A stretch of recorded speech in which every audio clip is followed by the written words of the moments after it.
কিছু জানলাম না শুনলাম না, হুট করে এসে এইভাবে যে এলাকার একটা প্রেস ক্লাব যদি এইভাবে ভাঙতে পারে, তাহলে আমাদের তো নিরাপত্তা নাই, আমাদের নিরাপত্তা তো কোনো প্রকারে নাই। এখানে সাংবাদিকরা একত্রিত হয়ে মানুষের ভালো মন্দ সব কিছু দেখে শুনে এটা জাতির কাছে তুলে ধরে। সাংবাদিকতা পেশা এটা একটি পরিচ্ছন্ন এবং এটা জাতির বিবেক। এই সাংবাদিকদের প্রতি যদি বর্তমান সময়ে এ ধরনের কর্মকাণ্ড ঘটতে পারে তা আসলে উদ্বেগজনক। আমরা সাংবাদিক হিসেবে এ ধরনের কর্মকাণ্ডকে ধিক্কার জানাই।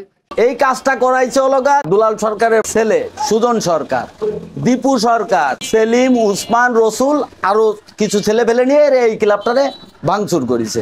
এই ক্লাবে বিভিন্ন A to Z তথ্য বা 9টা বছরের ডকুমেন্টস আমার ওই আলমারির ভিতরে, বিভিন্ন A to Z, মানে আমারে সর্বশান্ত করে দিছে। আমাদের এই এলাকায় মানে শীর্ষ সন্ত্রাসের উপরে বড় সন্ত্রাস সুজন সরকার, তার সাথে আছে হলো উসমান, সেলিম, এই গোলাম রসুল, মানে এদের ভালো একটা সন্ত্রাসী কার্যকলাপ এলাকায় চালায়। এই সুজন সরকারকে এর আগে এই বাইপাসের জাহিদের ওই জায়গা থেকে ডাকাতি একটা মামলা আছে। এরপরে আরামঘাটা থানায় তার কাছ থেকে অস্ত্র উদ্ধার করলো।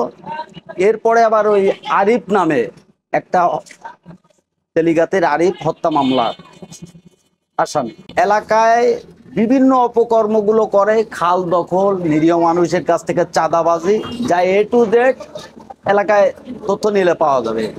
এই সুজন সরকার এর বাড়ি কিন্তু কুমিল্লা থেকে এখানে এসে এই কার্যকলাপ।